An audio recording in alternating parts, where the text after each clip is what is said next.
Capítulo 8. Del buen suceso que el valeroso Don Quijote tuvo en la espantable y jamás imaginada aventura de los molinos de viento, con otros sucesos dignos de felice recordación. En esto descubrieron 30 o 40 molinos de viento que hay en aquel campo, y así como Don Quijote los vio, dijo a su escudero: la aventura va guiando nuestras cosas mejor de lo que acertáramos a desear, porque ves allí, amigo Sancho Panza, donde se descubren 30 o pocos más desaforados gigantes, con quien pienso hacer batalla y quitarles a todos las vidas, con cuyos despojos comenzaremos a enriquecer, que esta es buena guerra, y es gran servicio de Dios quitar tan mala simiente de sobre la faz de la tierra. ¿Qué gigantes? Dijo Sancho Panza. Aquellos que allí ves, respondió su amo, de los brazos largos, que los suelen tener algunos de casi 2 leguas. Mire vuestra merced, respondió Sancho, que aquellos que allí se parecen no son gigantes, sino molinos de viento, y lo que en ellos parecen brazos son las aspas, que, volteadas del viento, hacen andar la piedra del molino. Bien parece, respondió Don Quijote, que no estás cursado en esto de las aventuras. Ellos son gigantes, y si tienes miedo, quítate de ahí, y ponte en oración en el espacio que yo voy a entrar con ellos en fiera y desigual batalla. Y, diciendo esto, dio de espuelas a su caballo Rocinante, sin atender a las voces que su escudero Sancho le daba, advirtiéndole que, sin duda alguna, eran molinos de viento, y no gigantes, aquellos que iba a acometer. Pero él iba tan puesto en que eran gigantes que ni oía las voces de su escudero Sancho ni echaba de ver, aunque estaba ya bien cerca, lo que eran. Antes iba diciendo en voces altas: non fuyades, cobardes y viles criaturas, que un solo caballero es el que os acomete. Levantóse en esto un poco de viento y las grandes aspas comenzaron a moverse, lo cual, visto por Don Quijote, dijo: pues aunque mováis más brazos que los del gigante Briareo, me lo habéis de pagar. Y, en diciendo esto y encomendándose de todo corazón a su señora Dulcinea, pidiéndole que en tal trance le socorriese, bien cubierto de su rodela, con la lanza en el ristre, arremetió a todo el galope de Rocinante y embistió con el primero molino que estaba delante, y, dándole una lanzada en el aspa, la volvió el viento con tanta furia que hizo la lanza pedazos, llevándose tras sí al caballo y al caballero, que fue rodando muy maltrecho por el campo. Acudió Sancho Panza a socorrerle, a todo el correr de su asno, y cuando llegó halló que no se podía menear. Tal fue el golpe que dio con él Rocinante. Válame Dios, dijo Sancho, ¿no le dije yo a vuestra merced que mirase bien lo que hacía, que no eran sino molinos de viento, y no lo podía ignorar sino quien llevase otros tales en la cabeza? Calla, amigo Sancho, respondió Don Quijote, que las cosas de la guerra, más que otras, están sujetas a continua mudanza. Cuanto más que yo pienso, y es así verdad, que aquel sabio Frestón que me robó el aposento y los libros ha vuelto estos gigantes en molinos por quitarme la gloria de su vencimiento. Tal es la enemistad que me tiene. Mas al cabo, han de poder poco sus malas artes contra la bondad de mi espada.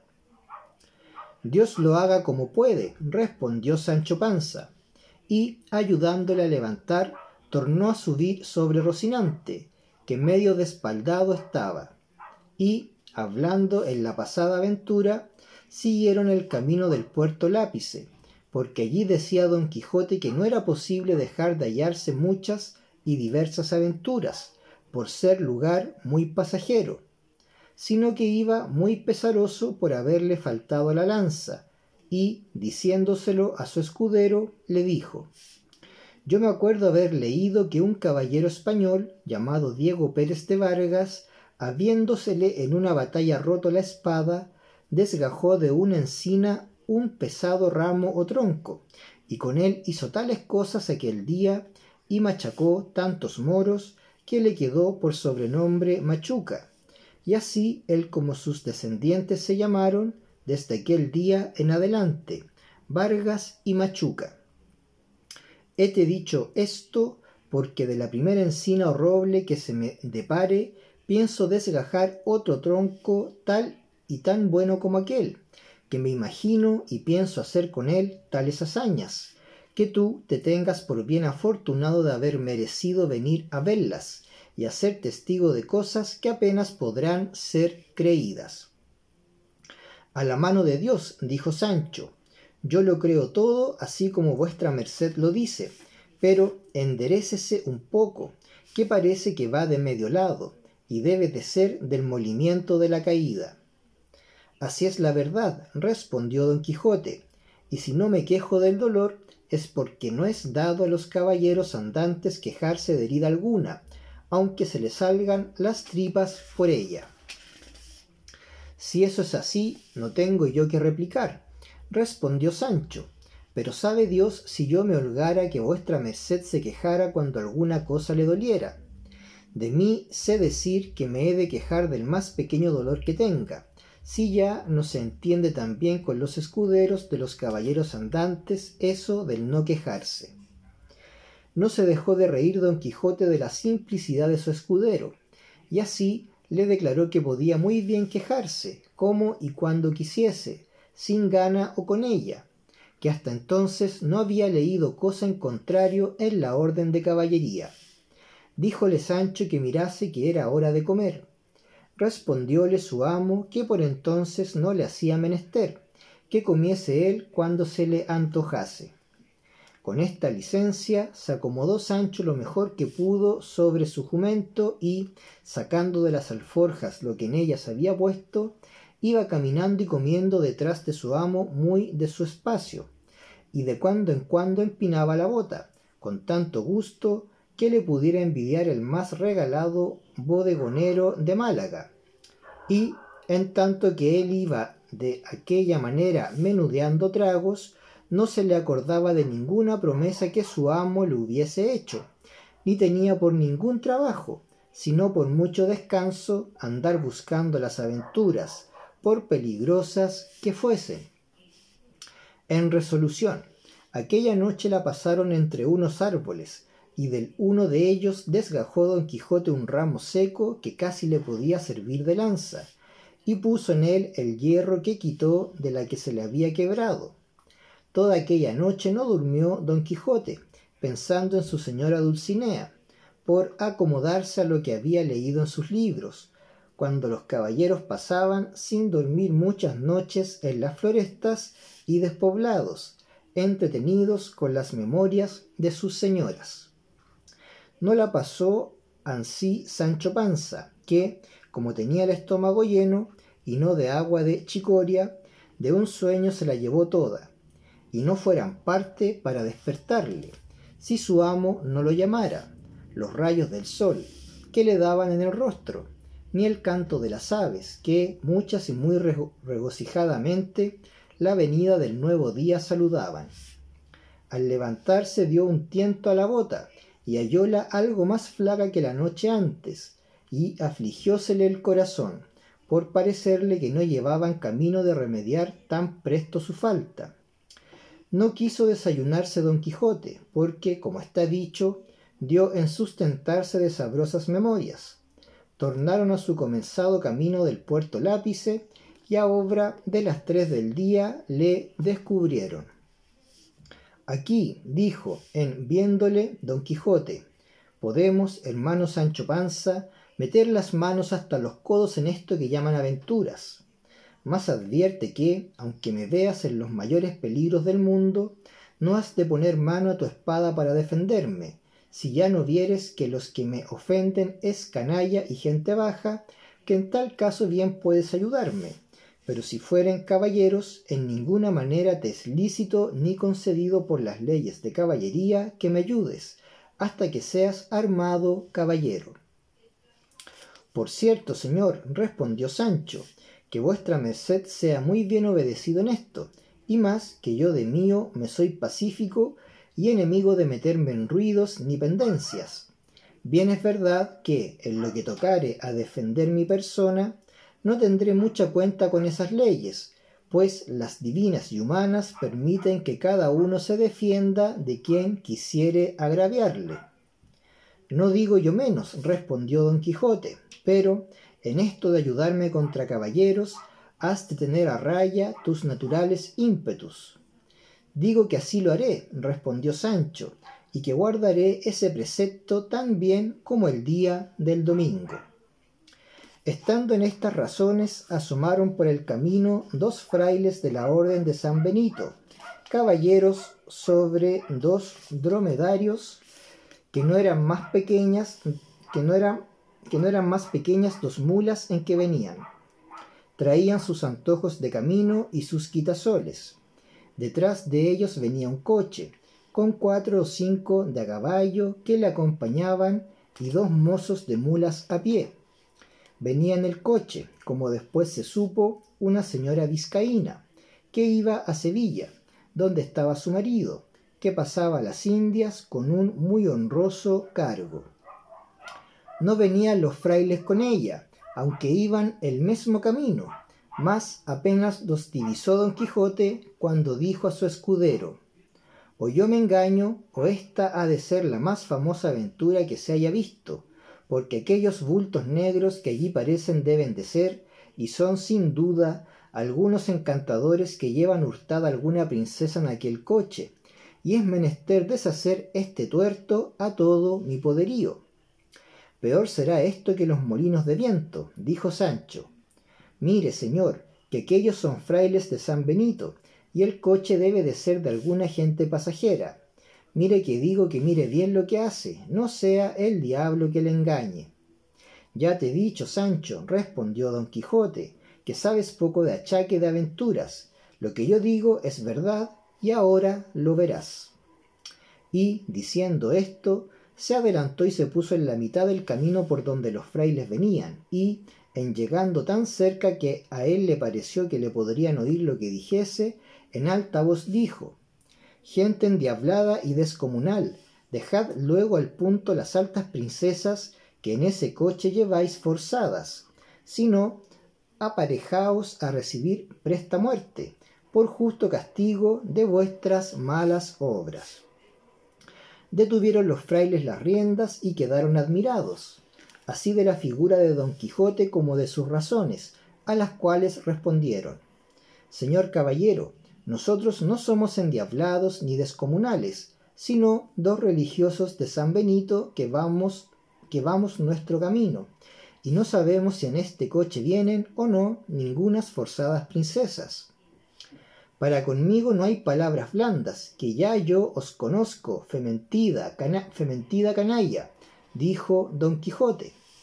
Y, sin esperar más respuesta, picó a Rocinante y, la lanza baja, arremetió contra el primero fraile, con tanta furia y denuedo que, si el fraile no se dejara caer de la mula, él le hiciera venir al suelo mal de su grado, y aún mal ferido si no cayera muerto. El segundo religioso, que vio del modo que trataban a su compañero, puso piernas al castillo de su buena mula, y comenzó a correr por aquella campaña más ligero que el mismo viento.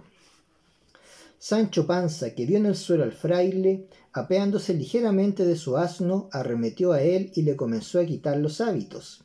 Llegaron en esto 2 mozos de los frailes y preguntáronle que por qué le desnudaba. Respondióles Sancho que aquello le tocaba a él legítimamente como despojos de la batalla que su señor don Quijote había ganado. Los mozos, que no sabían de burlas ni entendían aquello de despojos ni batallas, viendo que ya don Quijote estaba desviado de allí, hablando con las que en el coche venían, arremetieron con Sancho y dieron con él en el suelo, y, sin dejarle pelo en las barbas, le molieron a coces y le dejaron tendido en el suelo, sin aliento ni sentido. Y, sin detenerse un punto, tornó a subir el fraile, todo temeroso y acobardado, y sin color en el rostro, y, cuando se vio a caballo, picó tras su compañero, que un buen espacio de allí le estaba aguardando, y esperando en que paraba aquel sobresalto.